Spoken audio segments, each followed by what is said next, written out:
হে নারী, তুমি কারো সন্তান, তুমি কারো স্ত্রী, তুমি কারোর মা, তুমি কারোর কাকিমা, মাসি, পিসি, নানা রকম নামে তোমরা সম্মানিত। হে নারী, তুমি নারী হিসাবে শক্তি, তোমাকে পূজিত হয় নারী হিসাবে, দেবী হিসাবে। কখনো সরস্বতী, মা লক্ষ্মী, কখনো দেবী দুর্গা, নানান রূপে বিরাজমান আমরা প্রত্যেকেই দেখি।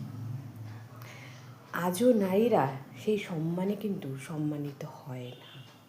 আজও নারীরা সেই রূপে ভালোবাসাকে সত্যি আদৌ পায়? ভেবে দেখবেন। আজও নারীরা রাস্তায় বেরোলে তাদের কটাক্ষের শিকার হতে হয়। সে সন্তান গর্ভে পালন করছে, জন্ম দিচ্ছে, মাতৃরূপে সে তাকে পালন করছে, একটা সংসারকে আগলাচ্ছে, একটা বাড়ি ছেড়ে আরেকটা বাড়িতে যাচ্ছে। এদিক থেকে ওদিক খুঁজলেই নারীদের দোষ। এই নারীটা পারে না, দুশ্চরিত্র। এই নারীর গুণ নেই, গুণহীনা।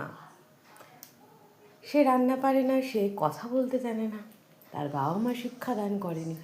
নারীরাই নারীদের বলছে, এক নারীই বলছে, আবার পুরুষরাও বলে। তাই নারীরা প্রথমত নারীদেরকে সম্মান করা উচিত, এবং পুরুষরাও তাদের যদি সম্মান করে, অবশ্যই নারীরাও পুরুষদের সম্মান করবে। অবশ্যই যদি ভালোবাসা, সম্মান, ভালো লাগা, সব কিছু, তাদের মার্জিত কথাবার্তা, তাদের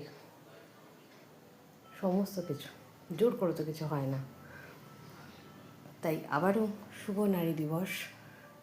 সমস্ত মা, দিদা, মাসি, কাকি সবাইকে জানাই অনেক অনেক সম্মান, ভালোবাসা, শুভেচ্ছা, প্রণাম।